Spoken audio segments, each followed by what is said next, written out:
Selamat malam, hai Revoniers, apa kabar? Ketemu lagi ya hari ini di mini course Data Analytics. Coba aku pengen tanya dulu nih kabarnya teman-teman ditulis-tulis di kolom live chat juga ya.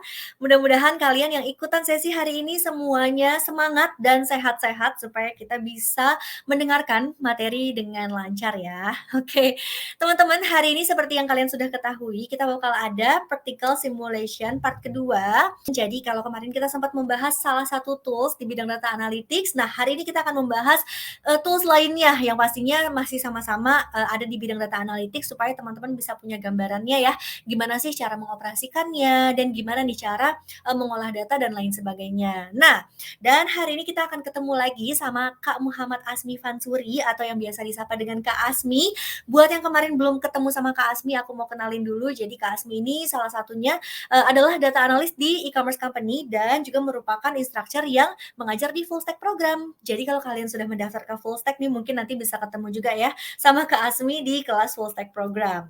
Oke, kalau gitu kita langsung masuk aja nih ke sesinya. Buat yang udah nggak sabar ikutan simulasi, silahkan siapkan linknya dan siapkan laptopnya gitu ya. Tapi seperti biasa, buat yang belum bisa ngikutin langsung malam hari ini, nggak apa-apa, boleh disimak dulu aja supaya teman-teman yang penting bisa tetap dapat gambarannya ya tentang tools visualisasi yang nanti akan dijelaskan oleh Kak Asmi. Oke, kalau gitu enjoy sesinya teman-teman dan untuk Kak Asmi boleh langsung dimulai sesinya dari sekarang. Oke, thank you. Oke, selamat datang kembali di mini course Data Analytics. Jadi sama masih dengan gue Azmi, kita akan belajar hal lain nih teman-teman. Kalau kemarin kita udah sempat ngebahas Python yang codingan-codingan yang lumayan berat mungkin ya buat teman-teman yang belum pernah nge-coding sama sekali dan bikin kepala ngebul.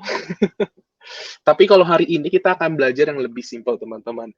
Ini kebetulan salah satu tools untuk visualisasi atau untuk reporting or dashboarding yang terkenal, yaitu namanya Google Data Studio.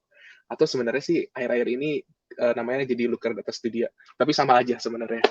Jadi hari ini kita akan belajar Introduction to GDS for Data Analyst. Dan ini penting banget, teman-teman. Bahkan kalau menurut gue, daripada lo kuasain banget dulu Python, better lo kuasain dulu untuk reporting ini. Kayak gitu. Atau untuk dashboarding visualisasi ini. Kayak gitu. Jadi, karena hari ini sebenarnya materinya cukup lumayan simple, lumayan relax, kalian bisa sit back aja, kalian bisa pahamin dulu aja. Jadi kalian fokus ke lecture hari ini. And nanti kalau misalkan sudah dari lecture ini, baru teman-teman bisa di replay untuk misalkan teman-teman create apa yang gue create hari ini. Oke? Oke? Jadi nanti hari ini, apa yang kita bahas, kita akan masuk dulu.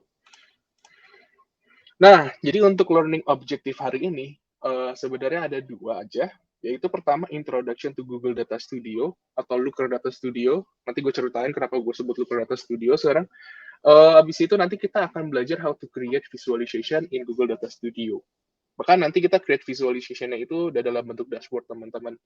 Nah, teman-teman mungkin yang belum tahu dashboard itu something yang biasanya teman-teman bakal temuin mungkin di kantor-kantor atau mungkin di perusahaan-perusahaan, terus nanti ada satu layar gede yang isinya adalah banyak banget chart-chart yang menunjukkan performance perusahaan tersebut gitu, yang mereka biasanya lihat setiap hari. Dan mereka itu nge-monitoring apakah bisnis mereka itu masih pada on track atau sudah dalam posisi yang berbahaya. Mereka itu semuanya ngelihat dari dashboard. That's why tadi yang gue bilang ini hal yang penting banget untuk dipelajarin. Bahkan teman-teman bisa kuasain ini dulu daripada kuasain Python menurut gue. Ini lebih akan sering dipakai sebenarnya. Kayak gitu. Oke, kita akan langsung masuk aja ke introduction. Sebenarnya tools apa yang kita pakai hari ini? Kayak gitu. Nah, jadi apa sih Google Data Studio itu? Google Data Studio itu adalah salah satu tools yang open source dan dia cloud-based untuk nge-create simple customized dashboard and reports. Tadi kita udah ngomongin tentang dashboard ya. Dan report juga sebenarnya kita bisa pakai Google Data Studio ini. Tadi gue sempat bilang kata-kata open source and cloud-based. Ini sebenarnya kata-kata yang bakal kita sering banget digunakan gitu ya. Open source itu berarti teman-teman sebenarnya ini di build up terus dikembangin lagi sama community yang bisa ngembangin atau masukin beberapa hal-hal baru-baru gitu yang bisa kita pakai. Terus cloud base ini sebenarnya jadi dia fully online, teman-teman. Jadi teman-teman balik lagi kayak pakai Google Colab, kita ngomongin yang kemarin lagi, cloud-based tools. Kalau teman-teman punya laptop-laptop kentang gitu kan, atau komputer yang masih kentang, afraid not, karena cloud-based ini berarti teman-teman yang penting tinggal buka browser, nggak usah harus install apa-apa, yang penting teman-teman login ke Google, dan teman-teman bisa langsung pakai. Kayak gitu. Jadi Google Data Studio itu salah satu tools atau software untuk dashboarding and reporting yang dia cloud-based. Nah, Google Data Studio itu enaknya adalah dia banyak support ke environment-nya Google, teman-teman. Environment Google kan sekarang udah gede banget. Mungkin teman-teman pernah dengar yang namanya Google Cloud Platform.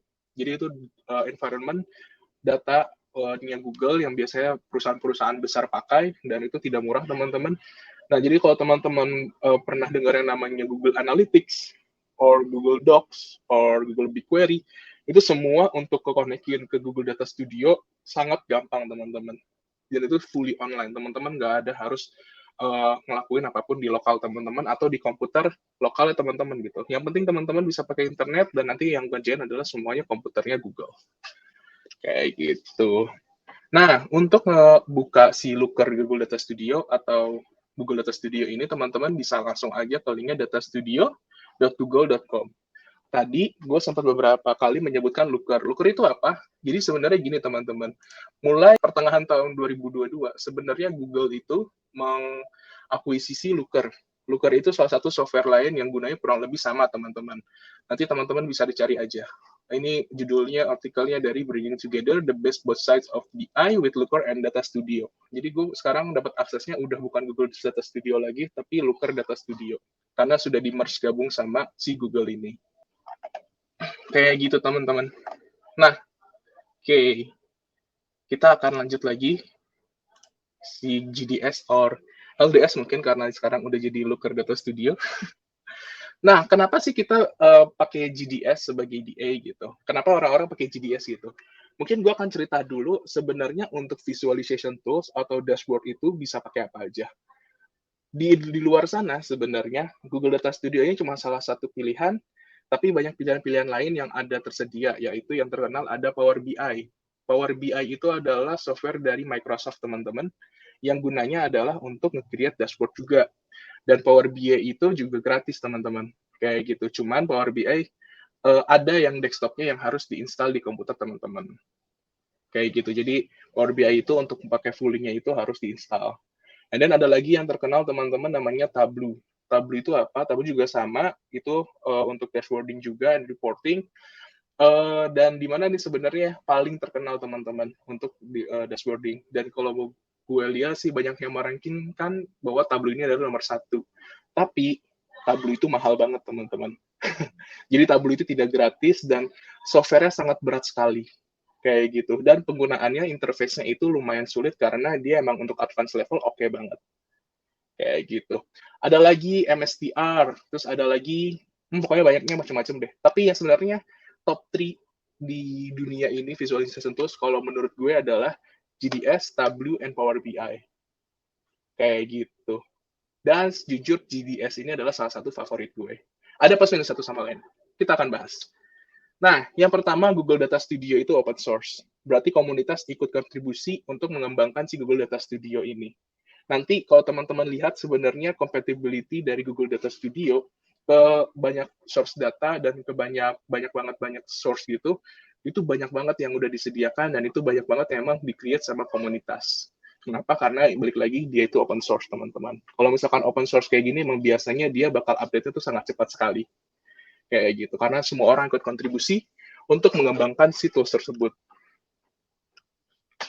Yang kedua, si Google Data Studio ini work best ketika teman-teman pakai Google's environment atau Google's offering. Misalkan teman-teman pakai BigQuery. Nah, kalau misalkan teman-teman pakai BigQuery, itu bakal enak banget nih kalau teman-teman connecting ke GDS. Sangat effortless, teman-teman. Ini gue ulangin lagi. Kalau teman-teman pakai BigQuery, dan teman-teman terus pakai Google Data Studio, sama-sama Google, itu connecting-nya sangat effortless. Kayak gitu. Bahkan Google Docs juga. Misalkan teman-teman pakai Google Sheet datanya gitu. Di perusahaan teman-teman pakai Google Sheet, yang Excel Google itu ya, Google Sheet itu misalkan teman-teman mau connecting ke Google Data Studio, itu sangat gampang. Bahkan dia bisa update otomatis gitu, langsung di-connectin, update otomatis. Dan itu sebenarnya gue tidak temukan itu uh, di Tableau atau di Power BI gitu. Power BI bisa juga, tapi setahu gue berbayar. At least gue terakhir pakai Power BI itu sebenarnya di tahun-tahun 2020, sorry, di 2000, ya 2020, itu untuk misalkan gue pengen pakai yang dia bisa otomatis, itu dia harus berbayar. Kayak gitu. Kalau Tableau sih sebenarnya paling standarnya aja dia sebenarnya berbayar sih, kecuali kalian pakai account student. Kayak gitu. Setahu gue sih gitu ya. Mungkin ada yang versi yang lebih gratisan lagi, tapi nggak full pasti dapatnya. Kalau mau pakai yang full, paling nggak harus yang berbayar, setahu gue, untuk Tableau. Kayak gitu, teman-teman. And then, kalau misalkan di Google Data Studio, karena dia fully di cloud base, itu kita bisa kayak multiple user, kita kolaborasi satu grup bersama-sama, kita kerjain satu data visualisasi yang sama gitu.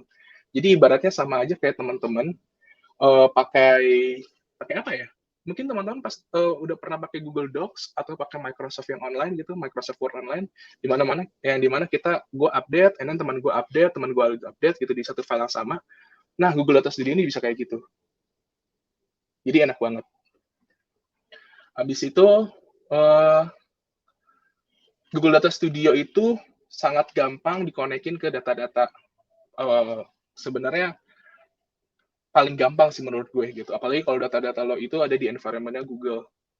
Misalkan lo punya data di lokal, misalkan lo punya Excel, atau lo punya CSV files. CSV files itu sebenarnya dia data tabular, kayak Excel juga, tapi versi yang lebih simpelnya lagi, simplify.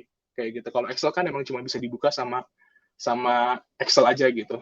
Tapi kalau misalkan si CSV itu, dia sebenarnya intinya adalah cuma tulisan dan teman-teman bisa pakai pembuka teks atau kayak notepad kayak gitu ya, itu bisa dibuka di notepad yang kayak CSV gitu. Nanti teman-teman bakal menemukan data-data yang namanya kayak gitu. Jadi ada Excel, ada CSV. Dan CSV sebenarnya paling sering dipakai teman-teman, karena kalau Excel ada batasan maksimum, kalau CSV itu sebenarnya tidak ada batas maksimum. Yang penting dia nanti datanya bakal jadi gede aja gitu, sampai berapa giga juga bisa. Kayak gitu. Dan Google Data Studio ini bisa ngebaca semuanya itu gampang. Kayak gitu, teman-teman. Kalau Power BI dan Tableau itu ada kompleksitinya lagi sih sebenarnya, ketika teman-teman harus connectin ke database, atau even teman-teman punya data di cloud. Kayak teman-teman punya data di Google Drive, itu agak sulit. Nggak segampang pakai yang namanya GDS. Kayak gitu. Terus lagi, karena GDS ini entirely cloud-based, jadi benar-benar di cloud doang, benar-benar cuma di servernya Google doang, teman-teman nggak harus pakai hardware yang bagus atau laptop yang bagus. Kayak gitu. Yang penting bisa pakai browser, and then you're good to go harusnya. Kayak gitu. Ini tapi mungkin preferensi ya. Ketika lu pakai environment Google, pakailah Google Chrome gitu. Karena semuanya terkoneksi dengan sangat enak, dengan sangat flow-nya sangat bagus gitu. Well, gue tidak mengiklankan Google, tapi kebetulan karena hari ini kita pelajari salah satu toolsnya Google, dan gue rasa emang sebenarnya ketika kita pakai si browsernya Google juga, dia untuk connectivity-nya agak lebih enak. Kayak gitu. Apalagi kelebihan dari GDS yang ngebuat banyak banget GDS dipakai sama DA, yaitu adalah dia itu secara interface atau secara looks-nya itu sangat mudah dipahamin, sehingga atau biasanya kita bilang sebagai user friendly gitu. Jadi kalau teman-teman yang baru belajar nih ngelihat si interface-nya Google Data Studio, itu bakal gampang banget teman-teman mengerti kayak gitu. Bahkan mungkin gue akan bilang dia agak-agak mirip sama gabungan kayak Google Slides sama Google Sheet. Jadi kayak PowerPoint campur Excel gitu. Jadi GDS enak banget sebenarnya kalau buat belajar. Google Data Studio provides automated real-time dashboard updates. Nah, jadi sebenarnya Google Data Studio itu satu-satunya yang free yang dia nge-provide automated real-time dashboard di cloud-nya mereka. Well, nggak real-time banget sih sebenarnya. Cuman, misalkan untuk di-connectin ke Google Sheet gitu, dia bisa setiap berapa jam sekali langsung ke refresh. Itu sebenarnya keren banget, teman-teman. Kalau teman-teman nanti udah bekerja di kantoran, terus nanti teman-teman misalkan pakai Power BI atau pakai Tableau gitu, dan teman-teman mau buatnya bisa berapa jam sekali itu refresh, pasti teman-teman bakal ngangak sih ngeliatin cost yang harus dikeluarin itu berapa. Dan Google Data Studio gratis. Itu keren ya. Kayak gitu. Tapi dari tadi gue selalu menyebutkan kayak plus-plusnya doang dari Google Data Studio. Kayaknya nggak fair ya kalau kita nggak bahas juga sebenarnya minusnya Google Data Studio itu apa. Nah, jadi on entry level atau di level-level standar basic atau level-level yang simple, itu sebenarnya Google Data Studio enak banget dipakai. Tapi ketika kompleksitinya agak tinggi di dashboard teman-teman, Google Data Studio biasanya dia nggak capable. Nggak se-capable Tableau malah kalau yang kompleks banget tuh dia capable banget, dan Power BI juga kayak gitu. Jadi ketika orang-orang yang banyak banget untuk analisisnya sampai sangat level advance, biasanya mereka akan menggunakan Tableau atau pakai Power BI. Karena Google Data Studio ini agak sulit untuk catch up. Kayak gitu. Terus apa lagi ya Google Data Studio ini kelemahannya? Well, dia fully cloud-based, teman-teman. Jadi ya harus tetap connect online sih, teman-teman gitu. Jadi, let's say teman-teman lagi mengerjakan nge-create suatu report atau suatu dashboard, kalau tahu-tahu internet mati, and it's done. Teman-teman nggak bisa update lagi. Kayak gitu. Jadi, benar-benar ketergantungan sama internet. Plus minus jadi ada untuk Google Data Studio ini. Dia nggak ada nggak plus doang, tapi pasti ada minus-minusnya. Kayak gitu. Oke, jadi itu alasan-alasan biasanya kenapa orang pakai GDS atau prefer pakai GDS, teman-teman. Nah, sekarang kita akan masuk ke Google Data Studio User Interface. Jadi, looks-nya seperti apa di Google Data Studio? Seperti yang teman-teman bisa lihat, ini kursor gue. Mudah-mudahan kursor gue kelihatan juga ya sama teman-teman. Nanti kalau misalkan kursor gue nggak kelihatan, gue goyang-goyangin, bilang aja. Nanti biar kita coba cari tahu kenapa. Jadi di sebelah kiri ini yang paling pertama ini adalah live menu, teman-teman. Ini sebenarnya basically mirip banget sama Google Drive. Jadi ini adalah homepage-nya teman-teman ketika teman-teman masuk ke Google Data Studio. Kayak gitu. Jadi di sebelah kiri ada buat create, ada file-file recent yang teman-teman udah buat atau teman-teman baru buka. Ada yang share with me kalau teman-teman misalkan dari temennya atau dari teamwork dari college-nya gitu ya, ngasih akses ke teman-teman. On by me ini yang teman-teman create sendiri, and trash ini sebenarnya teman-teman yang udah delete. Jadi delete nanti dia masuknya ke trash ini. Kayak gitu. Jadi di live menu-nya dia udah banyak. Ini sebenarnya fully kayak Google Drive sih secara looks-nya. Karena kan kalau Google gitu ya, semua interface-nya dia mirip-mirip. Jadi kita untuk pakai tools barunya mereka itu sangat gampang. Dan nanti di yang atasnya ini ada toolbar menu. Jadi teman-teman bisa klik. Sebenarnya kurang lebih buat ganti-ganti tab-nya aja sih. Jadi kalau klik ini nanti bisa teman-teman bakal buka report-report yang teman-teman udah buat apa aja. Dan nanti kalau misalkan klik yang data source, nanti teman-teman bisa pilih data source yang teman-teman bisa pakai gitu. Mungkin teman-teman udah pernah pakai data source dari dashboard, dari database, or dari Google Sheet. Nanti biasanya teman-teman langsung menemukan data source tersebut udah tersimpan di sini. Dan kalau mau dipakai lagi, itu tinggal ngeklik aja dari sini. Dan yang terakhir adalah Explorer. Explorer ini sebenarnya lebih ke fully, semua akses teman-teman itu bisa kemana aja. Kayak gitu. Di atasnya ada search bar yang sangat enak banget. Jadi teman-teman kalau misalkan punya banyak banget dashboard, ini teman-teman pengen kayak cari, dulu judulnya adalah namanya Supermarket Performance, ya nanti teman-teman tinggal search aja di situ. Kayak gitu. Jadi ini benar-benar kayak komputer teman-teman tapi di browser teman-teman. And then ada template gallery di sini yang gede ini. Template gallery itu apa? Jadi dari Google Data Studio itu sebenarnya sudah menyediakan template, teman-teman. Misalkan teman-teman mau buat report kayak apa, buat report dari Google Ads gitu, atau buat report dari YouTube, itu teman-teman sebenarnya udah disediain sama Google Data Studio, terus nanti tinggal disambungin aja sama akunnya teman-teman, akunnya Google Data Ads atau Google dari YouTube gitu. Dan nanti teman-teman bisa improve lagi. Misalkan YouTube teman-teman pengen lihat engagement-nya by apa, atau penghasilannya berapa, itu nanti bisa pakai itu. Jadi nggak cuma buat tim data analis doang sebenarnya, tapi kalau misalnya teman-teman yang emang sendiri ada melakukan analisis gitu ya terhadap Google Ads-nya pribadi atau YouTube-nya pribadi, juga bisa pakai Google Data Studio. Kayak gitu untuk improving sebenarnya set hasil teman-teman. Kayak gitu. Nah, ini nanti yang paling bawah ini sebenarnya adalah nanti data-data yang adalah hasil report yang teman-teman nanti udah punya di sini. Sini nomor 5 ini.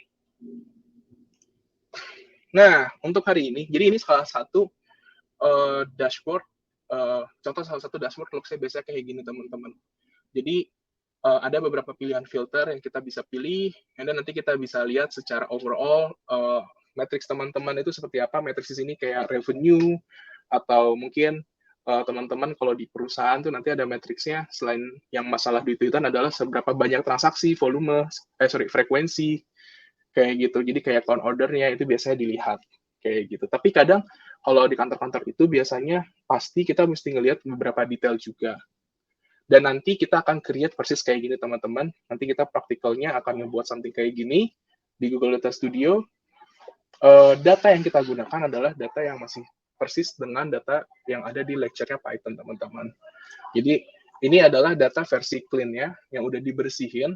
Jadi kalau kemarin masih banyak typo-typo, sekarang sudah bersih semua sebenarnya, dan sudah gue tambahin satu kolom lagi revenue. Jadi tips dari gue adalah ketika teman-teman masukin data ke Google Data Studio atau data visualisasi apapun itu, make sure datanya udah clean dulu. Jadi biar nanti tidak ribet ketika teman-teman ngebuat visualisasi. Kayak gitu. Oke. Oh, ini sedikit warning. Jadi buat teman-teman yang baru pertama kali pakai Google Data Studio, nanti ketika teman-teman buka, dia pasti awal-awal minta authorization sih kayak gitu. Nggak cuma pas ngebukanya doang, tapi juga pas nanti teman-teman konekin data untuk pertama kalinya. Terutama konekin data ke Google Sheet ya, teman-teman. Jadi nanti dia minta authorization, tapi nanti teman-teman tinggal bisa authorize aja, bisa di yes aja, dan gue bisa make sure karena ini masih dibuat sama Google, jadi 99% safe lah gitu.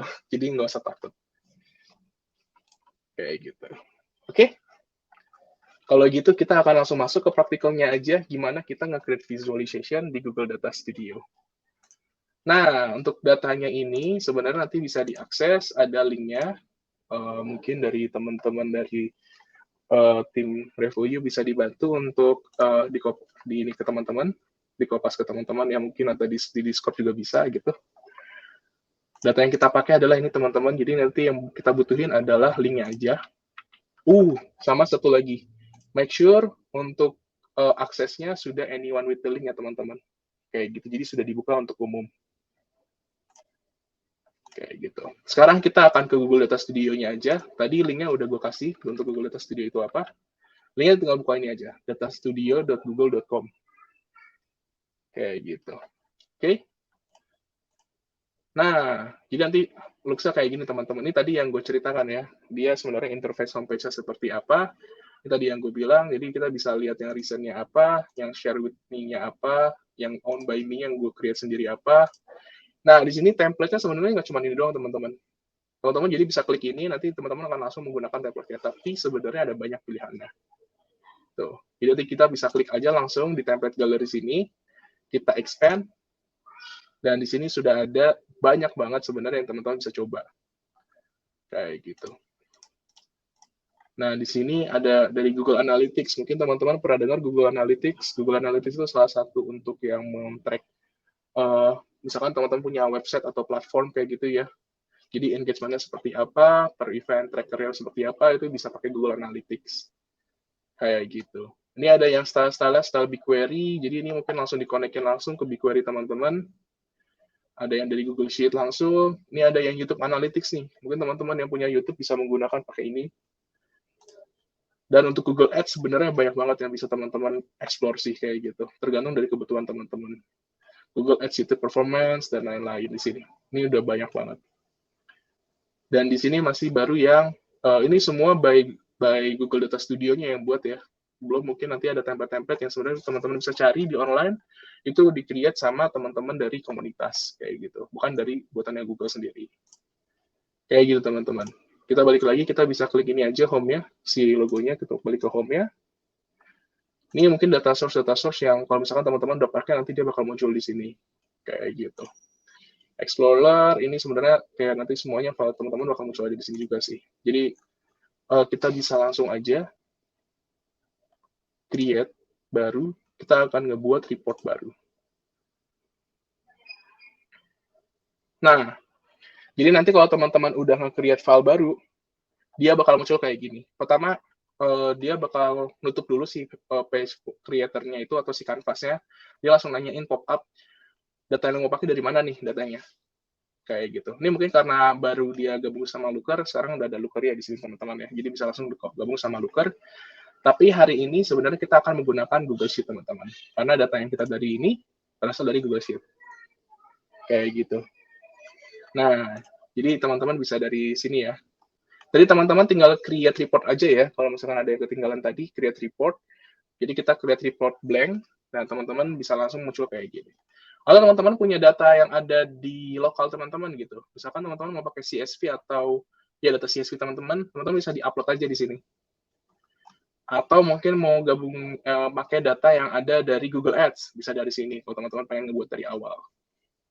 Atau mau pakai data dari BigQuery atau database, bisa pakai dari sini.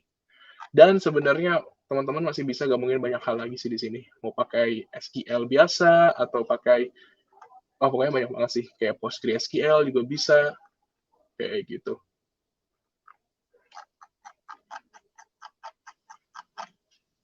Nah, untuk hari ini, karena kita menggunakan Google Sheet, jadi gue bisa pilih langsung Google Sheet, gue klik aja. Di sini, karena tadi kita udah punya URL ya, jadi sebenarnya banyak pilihan sih. Apakah ini sebenarnya dia nge-list out punya gue ada apa aja, tapi gue pengen pakai URL aja, jadi gue masukin linknya aja. Jadi gue langsung masukin linknya, tuh, tanpa gue apa-apa, dia langsung ngebaca. Nah, terus dia disuruh milih nih, lu pengen pakai worksheet yang mana? Kebetulan kita punya dia di worksheet yang supermarket_sales. Kayak gitu. Oke, jadi kita bisa langsung pakai aja supermarket_sales. Dan habis itu di sini ada beberapa option yang teman-teman bisa baca dulu. Ini baca aja sebenarnya artinya apa. Use the first row as headers. Jadi gunakan baris pertama sebagai headers ya. Well, make sense. Kenapa? Karena paling atas ini baris pertama adalah headers-nya. Jadi kita bisa checklist aja yang tadi. And then di sini ada include hidden atau filter cells. Kebetulan kita emang nggak ada hidden atau filter cells-nya, jadi kita bisa checklist aja. Mau nggak dipakai juga nggak apa-apa.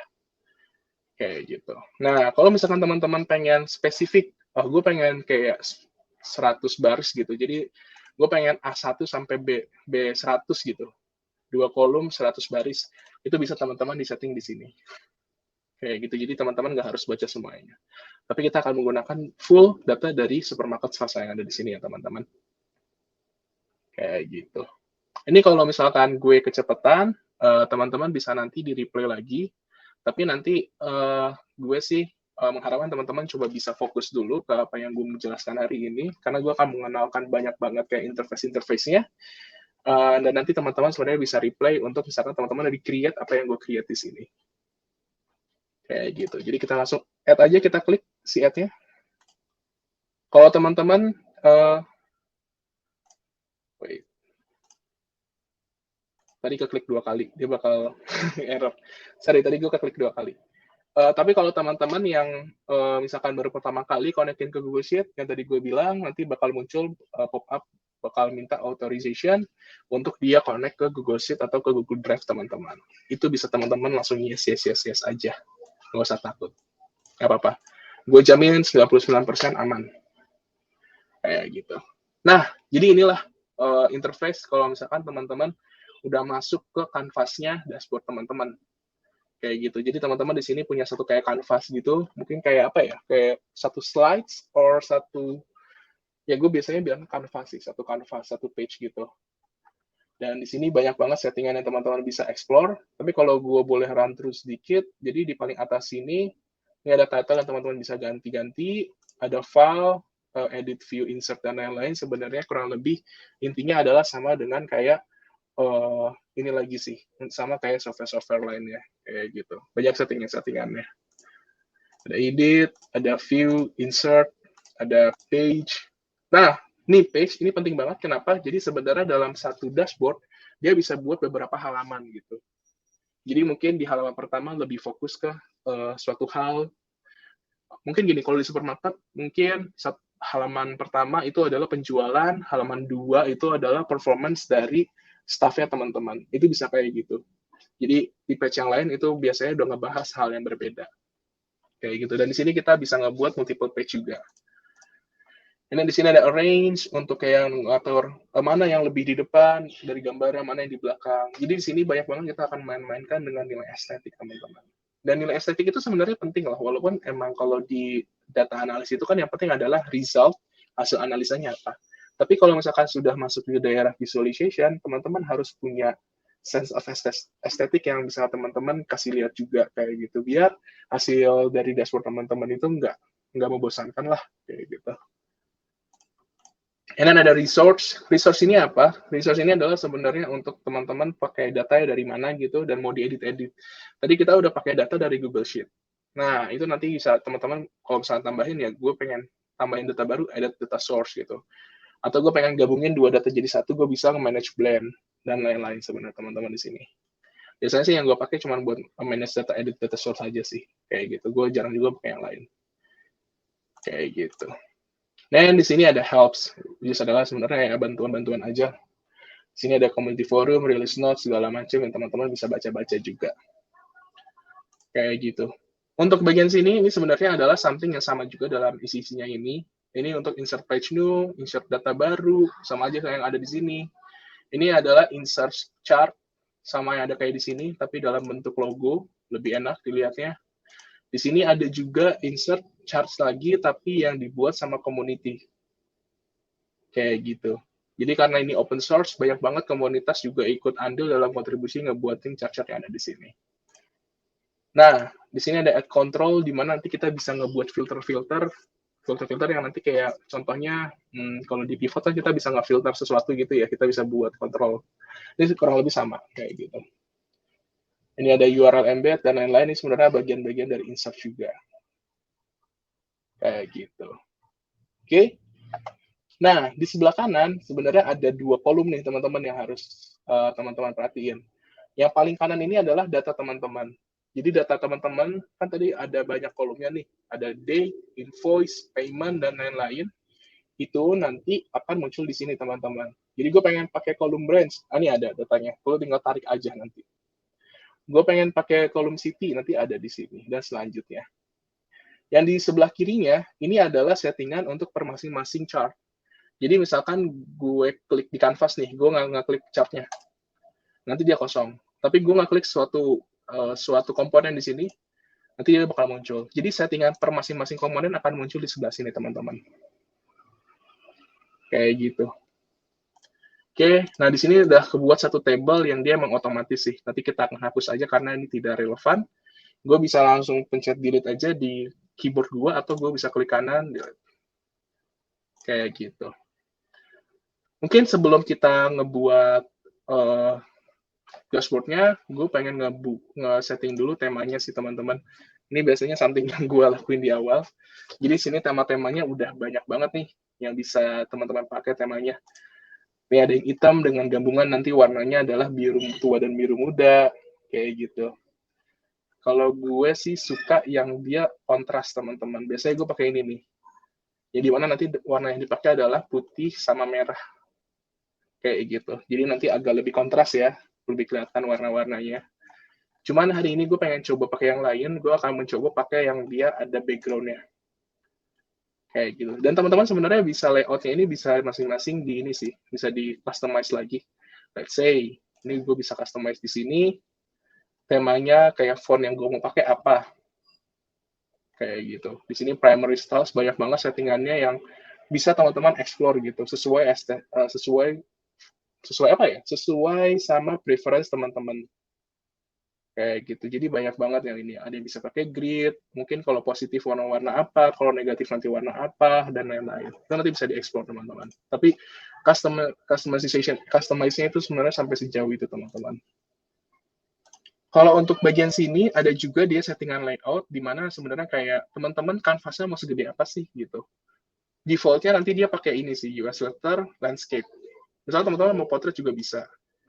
Atau teman-teman mau pakai yang 16:9 portrait juga bisa, atau bahkan even custom gitu. Teman-teman mau pixelnya berapa kali berapa. Kayak gitu. Cuma kita di sini kita akan pakai yang dia landscape default 4:3. Kayak gitu. Biasanya sih gue kalau di tempat kerja, gue lebih suka pakai 16:9 portrait. Jadi dia panjang ke bawah. Tapi di sini kita akan coba pakai 4:3 aja. Tapi itu sebenarnya pilihan teman-teman, nggak harus teman-teman ikutin sih, karena balik lagi ini bagian preferensi karena udah bagian estetiknya aja. Oke, jadi itu teman-teman, tadi gue udah ngeran terus sedikit interface dari ini. Oh, sedikit yang kita belum di sini sebenarnya adalah di atas kita bisa nge-share ke siapa gitu. Misalkan gue pengen nge-share ke spesifik orang, nanti gue bisa di sini. Atau gue mungkin pengen link sharing, jadi gue tinggal taruh linknya aja, lu bisa di sini, terus lu bisa pilih. Misalkan gue pengen semua orang yang punya link bisa edit, nah nanti bisa di sini. Atau semua orang yang punya linknya bisa view, gue bisa taruh di sini. Jadi nanti semua yang lo di sini, kalau misalkan gue share linknya, itu lo bisa view. Kayak gitu. Sini settingan-settingan yang bisa lo main-main juga, kayak prevent editors for changing access, atau tambahin orang baru kayak gitu, atau disable downloading, printing, copying for viewers. Oke, kita save aja dulu. Kalau sudah di save, kita close. Satu lagi, di sini ada view, teman-teman. View itu apa? Jadi teman-teman di sini adalah interface teman-teman kalau nge-edit dari canvas teman-teman atau dashboard teman-teman. Kayak gitu. Nah, kalau view ini adalah nanti view teman-teman ketika sudah jadi dan dipakai gitu. Misalkan dipakai sama bos teman-teman, nanti dia bakal di view-nya pakai yang ini. Cuman kalau kita pakai interface-nya yang edit, kenapa? Karena kita mau nambah-nambah dan kurang-kurangin. Kayak gitu. Nah, ingat teman-teman, tadi kita target akan membuat kayak gini ya teman-teman. Jadi nanti kita dari supermarket sales data itu, kita akan membuat line chart-nya yang menunjukkan seberapa banyak revenue hariannya. Kayak gitu. Gunanya untuk apa? Sebenarnya ini gue sering banget pakai, jadi gue bisa tahu secara performance gimana nih si perusahaan gue atau supermarket gue itu penghasilannya setiap harinya. Kayak gitu. Apakah tahu-tahu lagi turun banget, apakah tahu-tahu lagi naik, dan nanti gue pengen lihat pakai trend line-nya gitu. Jadi nggak cuma dari titik poin datanya doang, tapi gue pengen lihat trend line-nya juga. Nanti itu kita bisa tambahin. And then gue butuh juga tahu akumulasi total revenue gue tahun ini berapa. Jadi nanti kita akan mengeluarkan angka-angka seperti ini. Revenue gue akumulasi dari awal data sampai akhir data itu berapa, atau gue pengen tahu sebenarnya order yang sudah terjadi itu ada berapa. Nanti kita bisa pakai ini. Lanjut, nanti kita pengen lihat juga, biasanya gue bisa taruh juga spesifik, kayak, oh gue pengen lihat kalau misalkan detail per city-nya kayak gimana revenue and order-nya, itu juga possible di sini. Atau mungkin quantity. Quantity kan beda ya. Quantity itu adalah jumlah barang yang ke-sold gitu ya, secara item quantity-nya, tapi kalau jumlah order adalah dia melihat dari seberapa banyak adanya invoice ID. Kayak gitu. Karena kan satu transaksi kadang dia bisa beli 7 barang dan lain-lain. Kayak gitu teman-teman. Terus apa lagi? Dan gue di sini pengen lihat seberapa banyak atribusinya, misalkan per masing-masing kayak female and male, atau misalkan per masing-masing branch. Karena kita punya data branch juga nanti. Kayak gitu. Kita akan nanti bakal mencoba custom semana yang kita bisa. Oke, pertama gue mungkin akan edit dulu.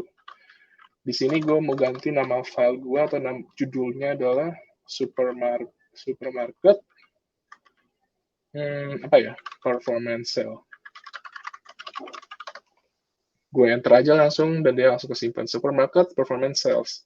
Selama teman-teman masih connect internet, dia akan langsung ke save di cloud teman-teman. Jadi gitu, dia nggak usah harus di save lagi, udah otomatis.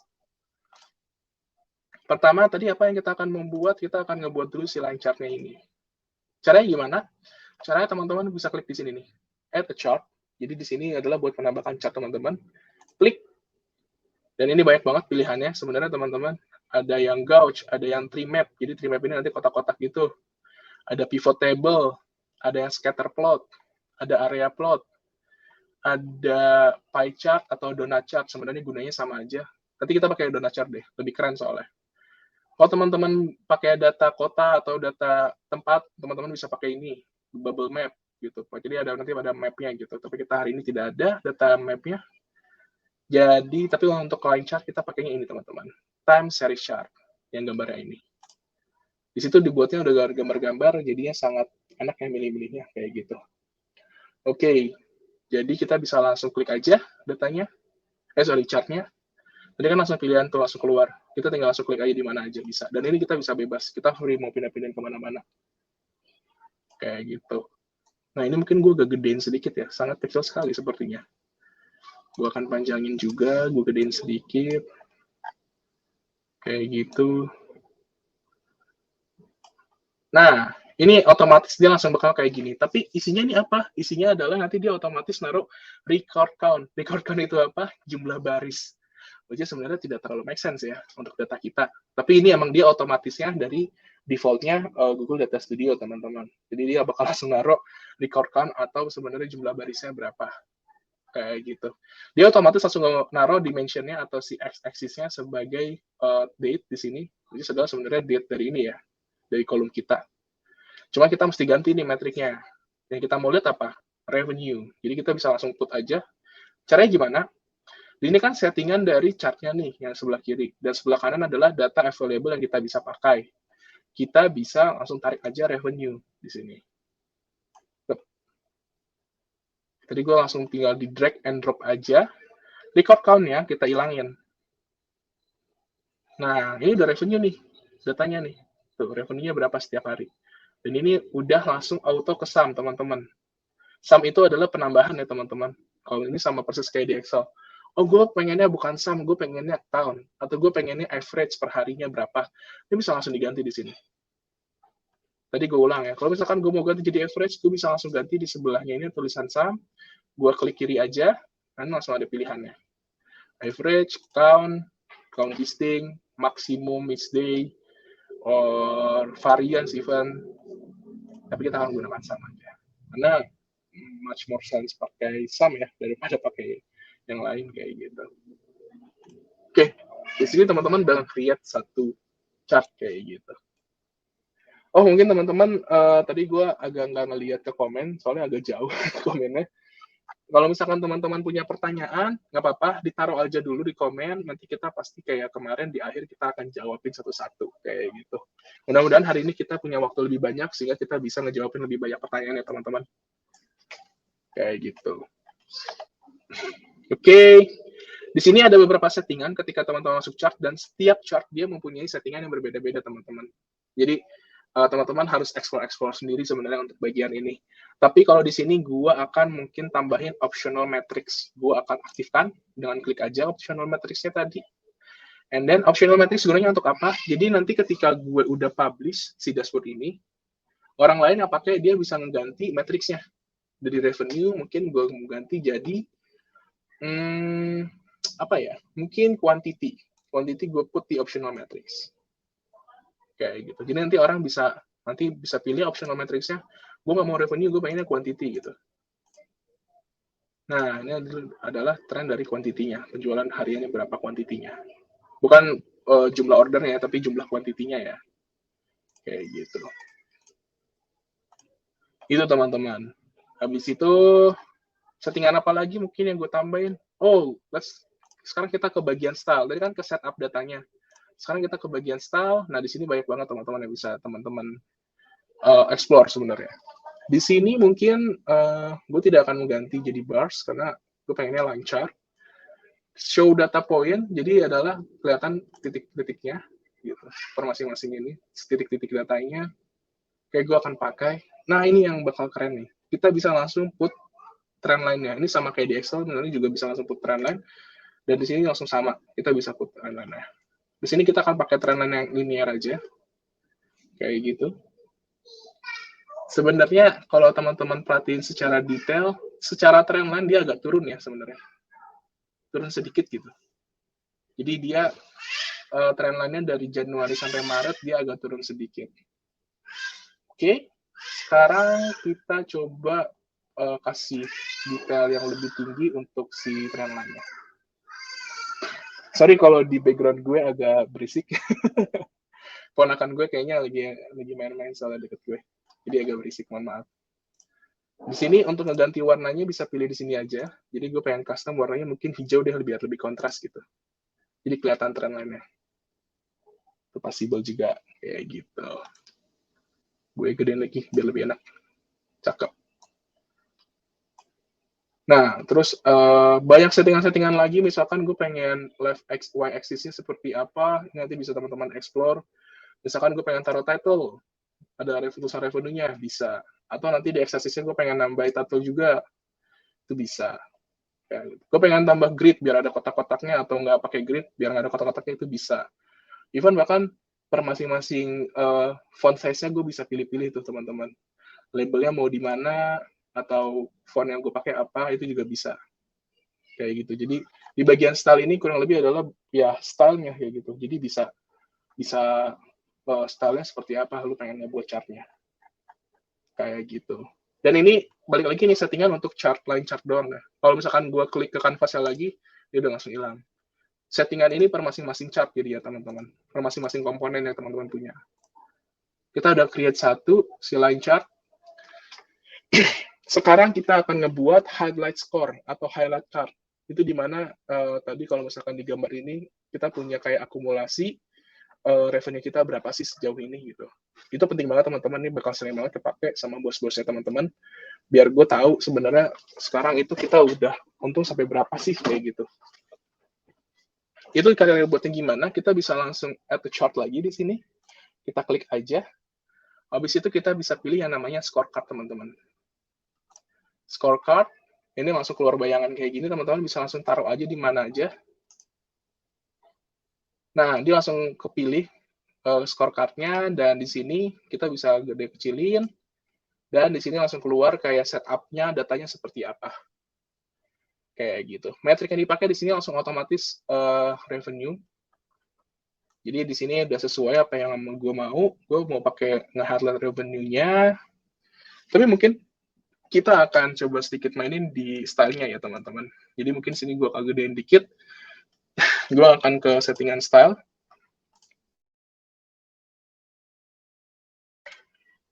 Gue akan ke settingan style-nya. Dan mungkin gue bisa pilih-pilih sih sebenarnya di sini. Let's say decimalnya gue nggak mau pakai. Gue bisa pilih decimal precision. Ini mungkin tulisannya bakal kecil banget, tapi di sini tulisan decimal precision. Kecil banget tadi tulisannya. Kalau gue bisa pilih juga compact numbers biar dia pakai kakak aja gitu, nggak pakai detail. Tapi di sini gue bakal keluarin full. And then di sini gue bisa juga, misalkan gue pengen si judulnya di tengah nama metriknya, value-nya juga ke tengah, center, dan lain-lain. Mungkin di sini gue bakal gedein juga, jadi di sini ada settingan berapa gede font yang gue pengen. Biasanya gue taruh 36 gitu, agak lebih 38 let's say. Nggak ada, 48. Kegedean nggak ya? Nggak gedean ya? Ini emang satu highlight yang sebenarnya teman-teman bisa ini sih. Biasanya pasti akan pakai gitu kalau create dashboard. Ini bakal nge-show angka-angka penting lah kayak gitu biasanya. Oke, mungkin kita kasih garis kali ya. Kasih garis bisa caranya gimana? Jadi di style ini sebenarnya sudah ada pasti settingan background and border di sini. Kalau misalkan gue pengen pakai baris, gue bisa langsung put aja, let's say 2 gitu. Solid, dan warnanya kita ganti jadi hitam. Jadinya kita punya kotak banget gitu di sini. Oke, di sini kita udah ngebuat ini, dan ini sebenarnya udah jadi nih. Udah lumayan oke kan ya? Tapi mungkin gue butuhnya multiple, jadi gue nggak butuh cuma ngeliat revenue doang secara overall, tapi gue pengen ngelihat sebenarnya kita udah punya berapa order sih kayak gitu. Jadi udah berapa invoice ID yang kita punya. Nah, sebenarnya kita belum punya tuh hitungan untuk invoice ID. Yang harus kita buat adalah hitungan seberapa banyak invoice ID dengan menggunakan count listing, teman-teman. Karena kan kita pengen lihat seberapa banyak adanya order. Kayak gitu. Berarti gue membutuhkan suatu hitungan baru dong. Ya nggak? Jadi di sini kita bisa menggunakan yang namanya add a field. Kita bisa add a field, nanti dia langsung keluar pop-up kayak gini. Nah, gue langsung namain aja count order. Count order itu gimana cara menghitungnya?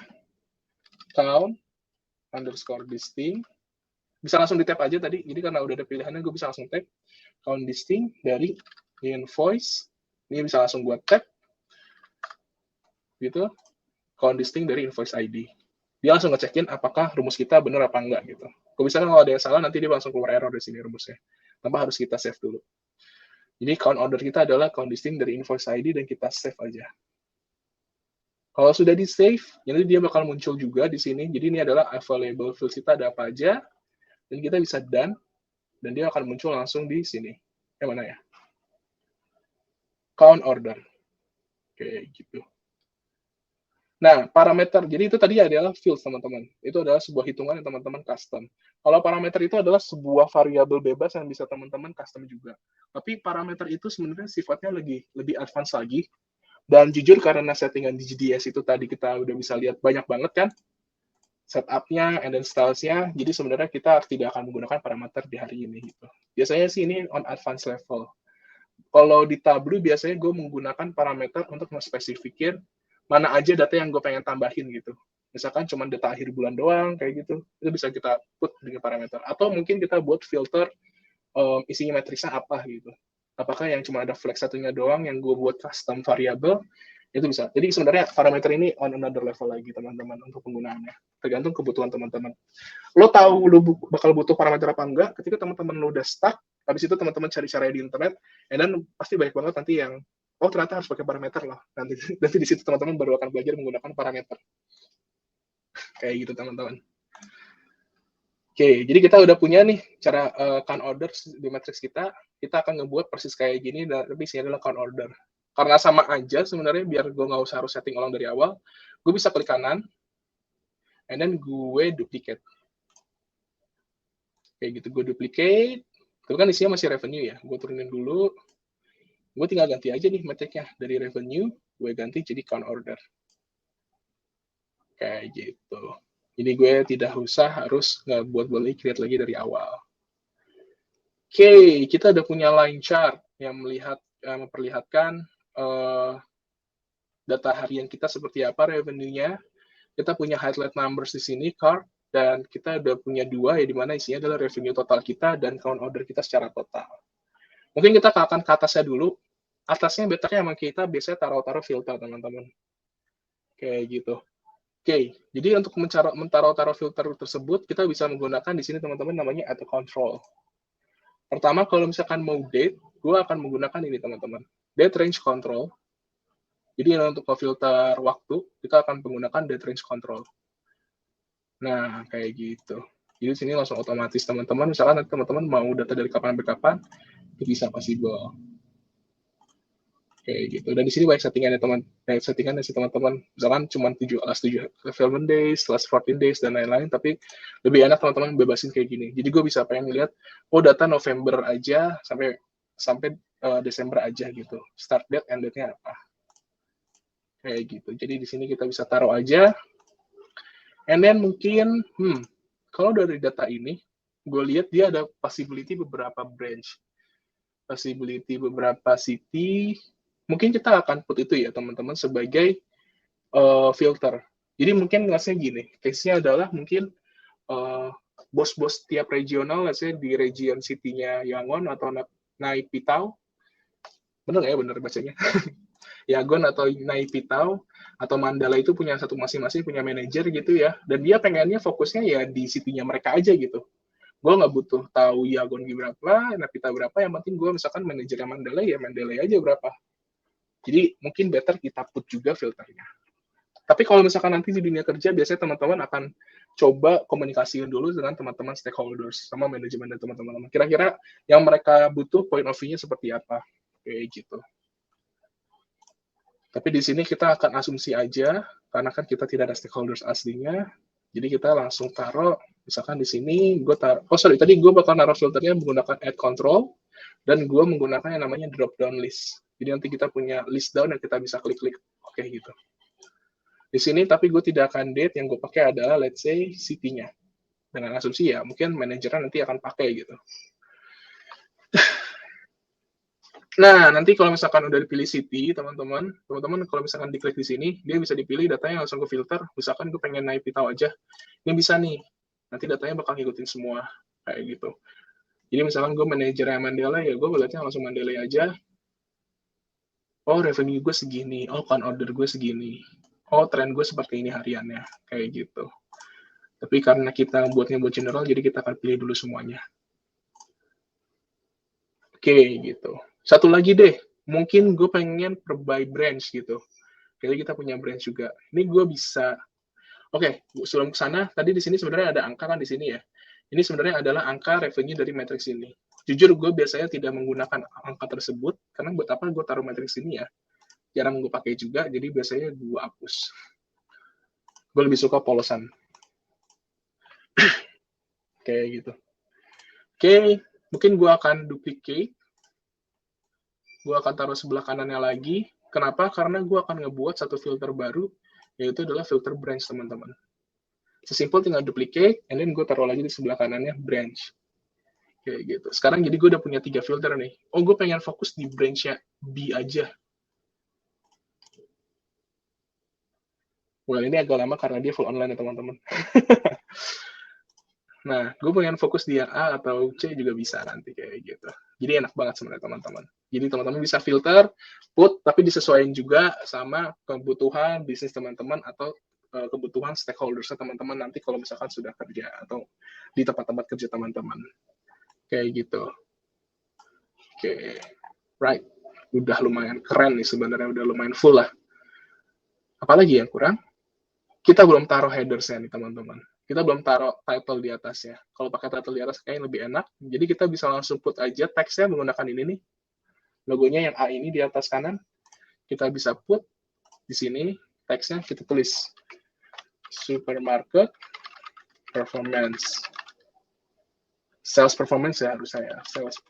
Performance sales deh. Biar ikutin dari nama file yang kita udah buat. Kayak gitu. Wah, kecil banget nih. Tenang aja, di sini udah ada settingan teman-teman. Gue blok dulu semuanya. Habis itu gue pilih center, gue bold, gue gedein fontnya. Jadinya rapet. Mungkin gue ke kananin biar lebih enak. Kayak gitu ya. Ini udah tengah belum ya? Gue bisa drag lagi nih. Nah, ini tengahnya di sini nih. Udah ada guide-nya. Apalagi ya kira-kira yang bisa di ini? Bisa gue kasih shadow, border shadow, biar lebih agak shadowy gitu bisa. Kita kasih background color juga bisa. Gue pengen putih, let's say colornya. Oke lah ya.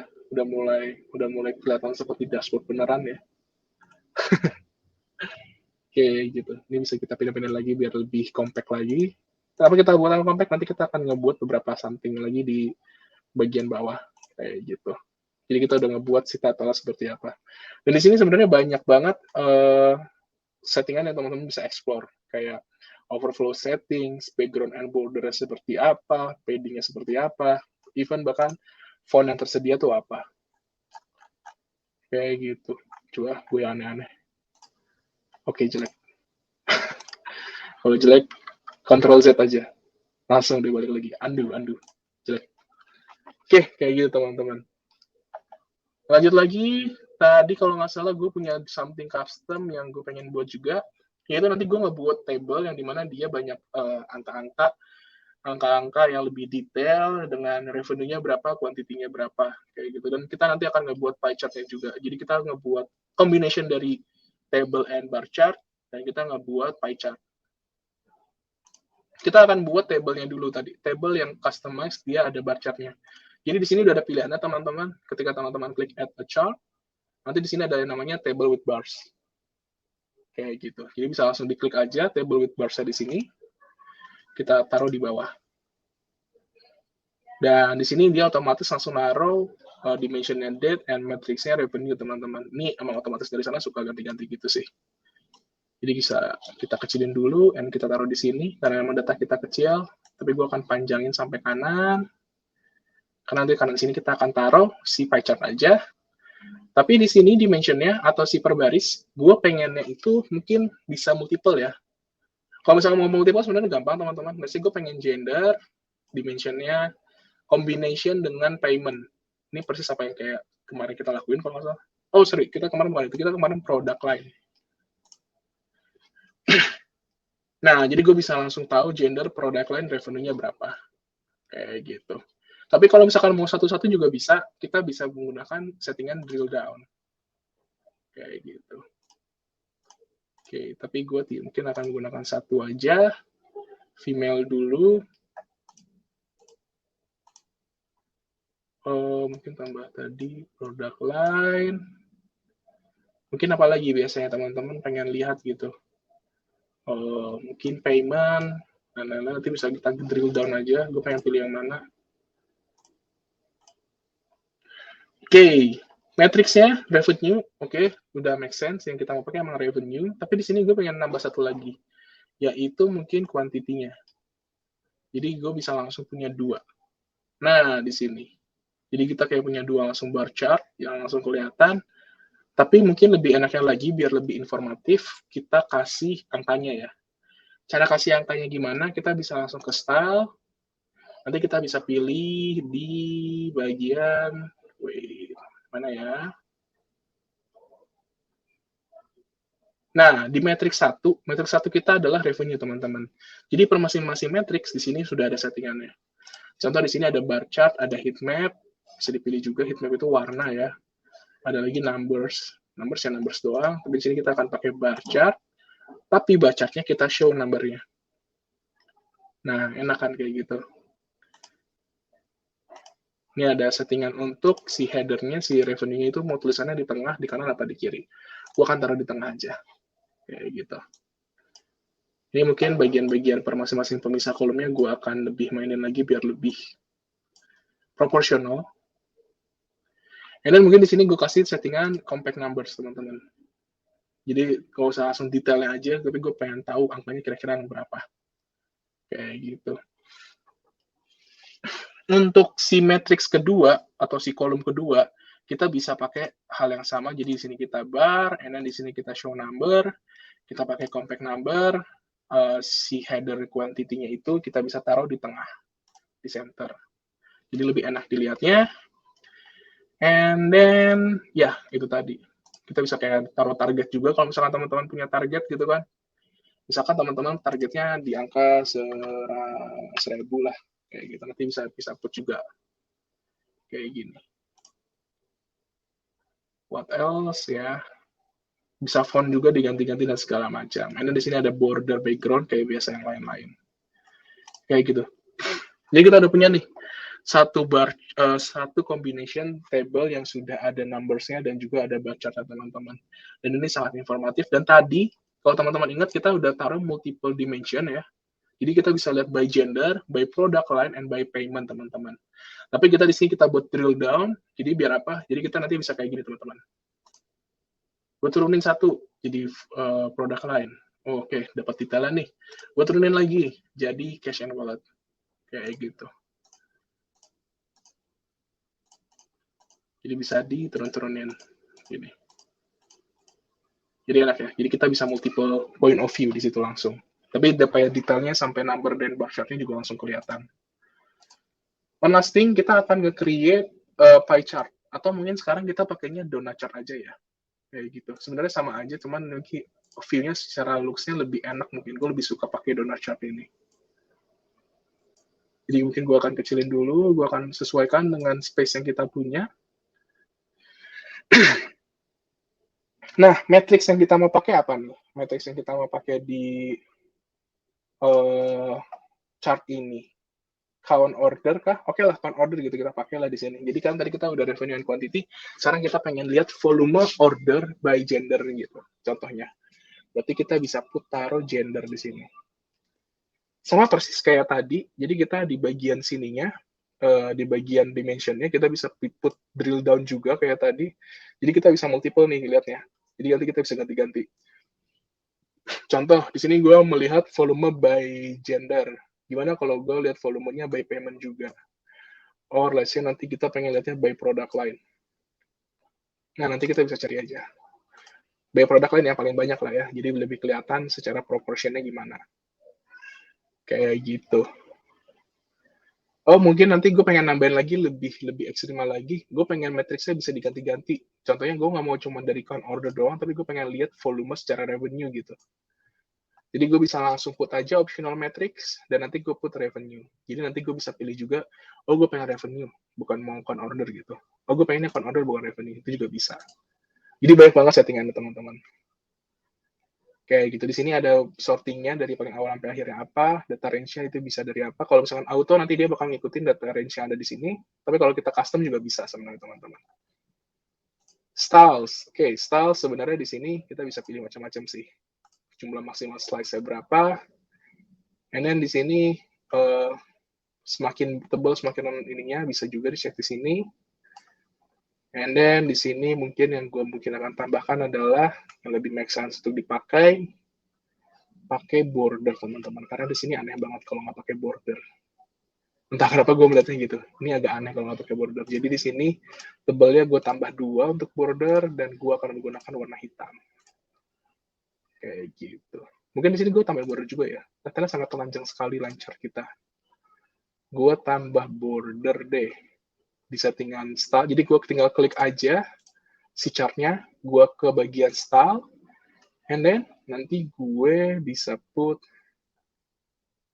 mana background and border ya. Nah ini dia put 2 dengan warna hitam. Oke. Wah, udah penuh banget nih. Jadi ini sebenarnya udah kelihatan banget sebenarnya apa yang kita buat hari ini dashboardnya. Udah jadilah sebenarnya kayak gini. Udah good to go sebenarnya teman-teman. Kalau misalkan emang matrix teman-teman ini doang. Kayak gitu. Ini mungkin agak terlalu rapat ya. Gue coba agak gini dikit. Oke, jadi sebenarnya. Nah, ini teman-teman masih dalam bentuk kanvas. Kalau misalkan teman-teman nanti share dalam bentuk view yang tadi kita udah share ini, biasanya teman-teman nge-share ke bos teman-teman atau ke saya tim-tim lain kayak gitu. Nanti tinggal manage access aja atau di add people di sini. Misalkan teman-teman punya mail list-nya, grupnya mana aja yang mau dimasukin dan dia sebenarnya bisa edit atau bisa view aja. Atau misalkan link yang tadi ya, cara link ini. Nanti kalau misalkan cuma view doang yang dia punya, nanti dia bakal kayak gini view-nya.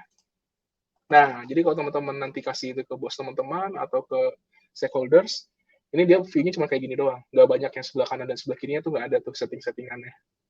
Di situ dari sini sebenarnya kayak kita udah langsung bisa banyak pakai untuk present ke bos atau presentasi di depan stakeholders gitu ya. Kayak, oh ternyata dari sini kita bisa ngelihat bahwa sebenarnya secara trendline ini dia masih standar dari Januari sampai Maret. Dia agak stagnan, tapi sebenarnya cenderung turun teman-teman.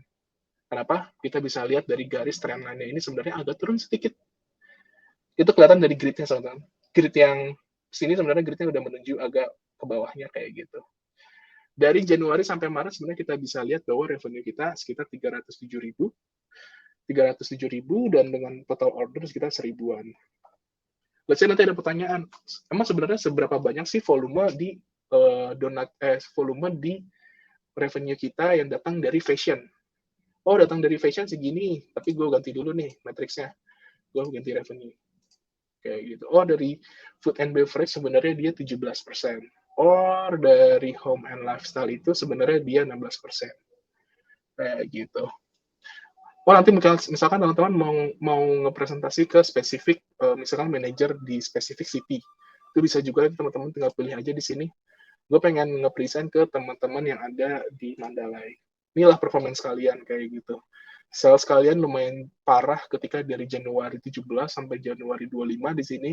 Kita bisa lihat sangat di bawah sekali gitu ya. Mungkin ada something di sana. And then secara revenue kalian itu sebenarnya ada di 101.000 dengan count ordernya itu ada di 332 so far. Kayak gitu. Dan nanti di sini kita juga langsung bisa cek sebenarnya kalau di Mandalay itu, let's say gue pengen per gender deh. Volume by per gender berapa? Oh, ternyata dia volumenya segini. Tapi di sini kayaknya ada yang kurang ya teman-teman. Tahu nggak apa yang kurang? Di sini gue nggak tahu sebenarnya pilihannya ini adalah revenue atau on order. Nah, kalau teman-teman yang nanti stakeholders cuma bisa view, dia nggak ada pilihan ini teman-teman. Tapi karena kita sebagai owner dan editor, kita bisa edit lagi. Di sini kita style, mungkin kita cari coba settingan untuk ngeluarin ininya. Mana ya? Ada nggak ya? Apa nggak ada? Single colors, slash colors. Matriksnya tidak terlihat, sayang sekali. Coba apa kalau ini gue hapus, dia akan muncul? Tidak juga ya. Gue Ctrl Z, kalau Ctrl Z. Ini kayaknya harusnya ada settingannya teman-teman, tapi ini gue lagi cari-cari juga. Ada yang tahu nggak ya settingannya di mana? Agak random emang settingannya. Tapi jujur gue jarang banget nih pakai pacar kayak gini atau pakai donut chart kayak gini. Kenapa? Karena bisa misleading teman-teman. Kayak gitu. Jadi hati-hati juga kalau pakai pie chart. Nanti takutnya misleading. Oke, gue tidak menemukan settingannya sih. Ini minusnya di sini ya berarti ya. Kalau pakai donut chart, dia tidak ada settingan untuk ngeluarin show nama metriknya apa. It's too bad. Padahal harusnya kalau bisa dikeluarin agak lebih lebih apa ya? Lebih deliverable lah gitu. Oke.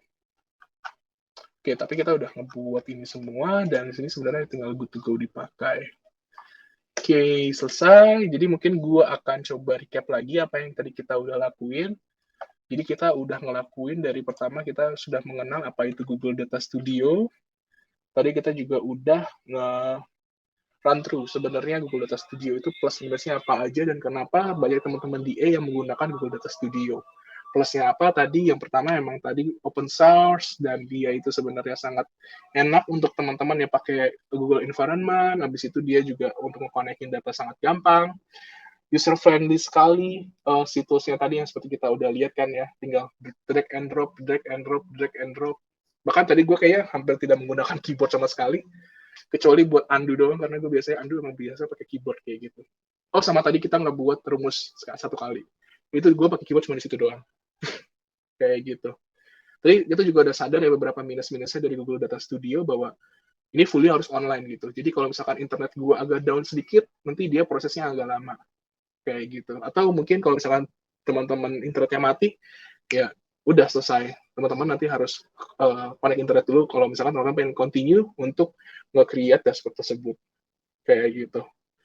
Tadi teman-teman juga udah gue warning terkait bahwa teman-teman yang baru pertama kali menggunakan, ingat nanti bakal keluar pop-up untuk minta authorization untuk pertama kali.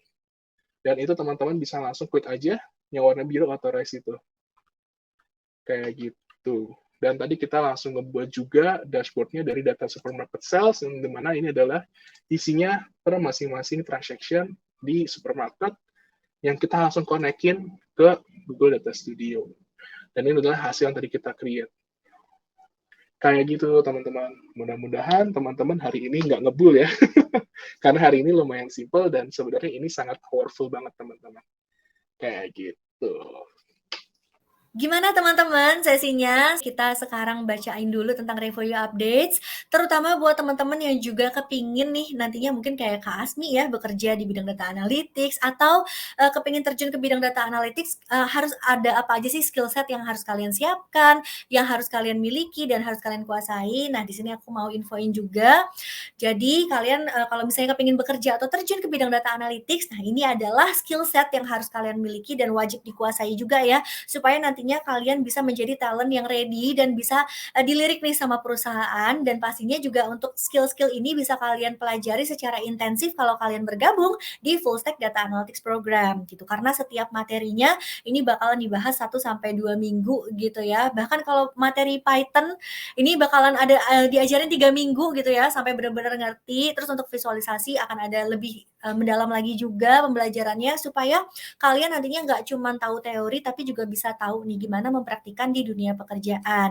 Nah, selain belajar tools gitu ya, kalian juga akan ada pelajaran nih tentang memahami bisnis problem, data preparation juga, menyiapkan data, sampai dengan nanti gimana caranya mengenerate insight dari hasil analisis data, dan gimana cara mengkomunikasikannya juga. Pastinya akan belajar secara menyeluruh supaya nantinya kalian bisa menjadi talent di bidang data analytics yang memiliki skill yang mumpuni.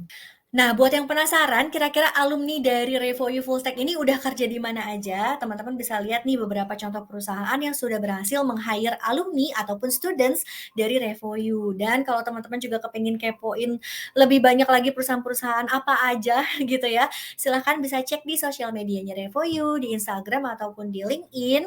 Dan juga di sini para alumni udah terbukti ya berhasil bekerja di perusahaan-perusahaan yang industrinya ini luas banget teman-teman. Jadi untuk yang lulusan Full Stack Data Analytics Program ini nggak cuman kerjanya tuh di tech company ataupun di startup aja, tapi juga bisa nih masuk ke corporate ataupun conventional company gitu. Karena di sini alumni-alumninya sudah berhasil juga nih bekerja sebagai data analis di media, di rumah sakit, ada yang di F&B juga gitu ya. So teman-teman yang kepingin bekerja di bidang data ini pastinya kalian punya peluang yang luas banget, bisa mencoba mengeksplor gitu ya berbagai macam industri pekerjaan, dan pastinya teman-teman juga bisa nantinya menginfokan ke karir coach kalian masing-masing nih kira-kira karir goal kalian mau kerja di industri apa sih supaya nanti bisa dibantu dipetakan strategi pencarian kerjanya juga ya.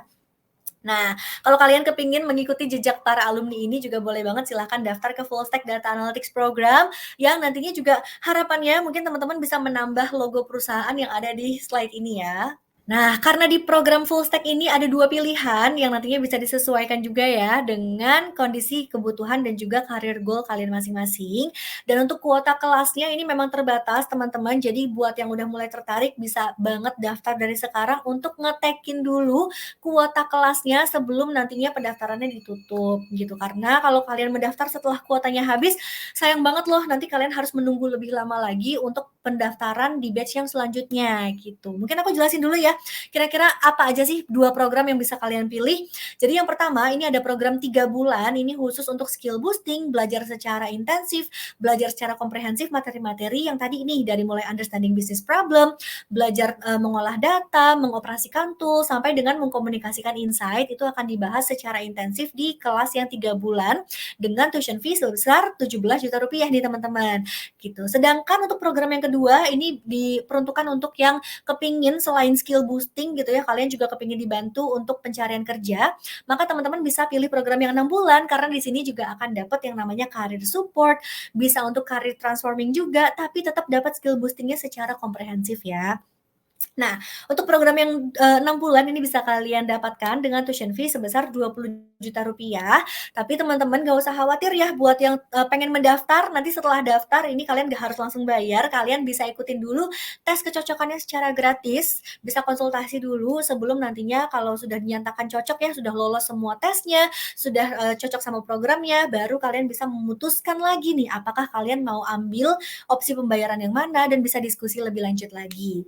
Nah, mengenai opsi pembayaran, di sini akan ada beberapa ya. Yang pertama ada upfront ataupun lunas 100% di awal, lalu ada split payment, ini cicilan sampai dengan 3 kali tanpa bunga dan tanpa biaya administrasi juga.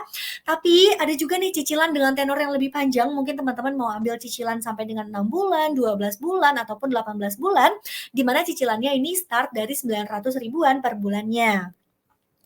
Yang paling terakhir ini ada yang paling sering ditanyain juga nih, study now pay later ataupun SNPL, di mana ini adalah cicilan tanpa DP yang bisa kalian gunakan dan ini cicilannya start dari 1 jutaan per bulan dan dibayarkannya itu di bulan ke-7 setelah kalian lulus dari full stack program gitu. Jadi cicilan 1 jutaan dibayarkan di bulan ke-7 setelah lulus. Nanti selama belajar ini kalian cukup membayar biaya administrasinya aja sebesar Rp300.000 per bulan selama 6 bulan belajar gitu. Jadi teman-teman masih bisa diskusi dulu nantinya gitu ya. Yang penting kalau udah kepingin banget nih cobain mendaftar, cobain dulu tes kecocokannya, silahkan klik link pendaftaran yang ada di pin live chat YouTube sebelum nanti kuotanya habis ya. Nanti kalau sudah dinyatakan cocok sama programnya, baru kalian bisa diskusi lebih lanjut terkait opsi pembayaran yang mau kalian gunakan. Buat teman-teman yang masih ragu kira-kira worth it gak sih gitu ya dengan tuition fee sekian dan fasilitas yang didapatkan, aku mau coba rangkum lagi supaya teman-teman bisa dapat gambarannya ya. Nanti teman-teman bisa dapat lebih dari 150 jam kelas secara live yang akan diajarkan langsung oleh para industry leaders yang merupakan praktisi handal di bidang data analytics gitu. Jadi kalau di tempat lain biasanya nggak sebanyak ini nih teman-teman kelas-kelasnya. Lalu kalian juga bisa dapat dan bisa membangun portofolio juga dengan mengerjakan berbagai macam project ya di bidang data analytics. Dan nanti selama pengerjaan project akan ada personalized mentor yang membantu pengerjaan projectnya ya supaya nanti hasil dari project-project ini bisa semakin maksimal. Jadi bisa makin pede lagi kalau mau dijadikan portofolio. Setelah itu akan ada one-on-one session dengan career coach yang pastinya juga kalian bisa konsultasi karir dan bisa dibantu dipetakan strategi pencarian kerja yang sesuai sama kalian dan bisa dipastikan juga nantinya ya supaya lebih lancar nih proses pencarian kerja teman-teman. Nah, yang nggak bisa didapetin di tempat lain dan nggak ada di mana-mana juga nih teman-teman, kalau di RevoU sudah ada komunitas yang terdiri lebih dari 6.000 alumni dan juga industry leaders yang mereka bisa networking bareng sama kalian gitu ya. Terus juga kalian bisa dapat akses eksklusif ke program-program yang ada di RevoU Community dan ini semua bisa kalian dapetin dengan tuition fee sebesar 20 juta rupiah gitu. Tapi kalau teman-teman di sini mungkin ada yang udah mulai tertarik mendaftar dan pengen lihat dulu dong gitu ya review-review dari para students ataupun alumni yang sudah mendaftar duluan gitu ya sebelum kalian dan gimana sih review dari mereka, silahkan bisa dicek dulu di course report atau di switch up atau mungkin di Google atau teman-teman juga bisa mampir-mampir ke website RevoU dan baca jurnal review tentang cerita-cerita dari alumni. Jadi teman-teman bisa punya gambaran dulu ya, beneran gak sih mereka tuh bisa mendapat pekerjaan atau mungkin mereka bisa meng-upskill diri di bidang data analytics dan lain sebagainya. Nah, sekarang kita masuk dulu ke agenda yang selanjutnya nih. Ada informasi tentang tugas seperti biasa, reminder ya. Ada 2 jenis tugas di mini course kali ini teman-teman, jadi cuma 2 tugasnya ya. Yang pertama ada certification test, ini adalah soal pilihan ganda. Ada 20 soal yang berkaitan dengan materi mini course, di mana ini adalah wajib dikerjakan dan wajib lulus kalau kalian mau dapat sertifikat di mini course kali ini. Nah, selain wajib lulus dari 20 soal ini, kalian juga wajib hadir setiap hari, karena kehadiran kalian akan sangat mempengaruhi pembagian sertifikat di akhir rangkaian acara mini course nanti. Jangan lupa ya teman-teman, jadi wajib lulus dan wajib hadir setiap hari. Nah, untuk jawaban tidak dibagikan teman-teman, dan di bawah 20 soal nih, mungkin kalau teman-teman lihat ada 16 soal logical and numerical test, ini adalah soal-soal tambahan yang sifatnya optional, tidak wajib dan tidak mempengaruhi sertifikasi sama sekali. Tapi kalian boleh kerjain juga 16 soal ini kalau kalian kepingin daftar ke full stack program dengan menggunakan jalur fast track. Nah, seperti apa fast tracknya setelah ini aku akan jelaskan ya. Tapi yang pasti yang wajib dikerjain hanya yang 20 soal, wajib lulus dan wajib hadir setiap hari, serta deadline ada di hari Jumat ini jam 12 malam. Jangan sampai kelewat deadline-nya ya.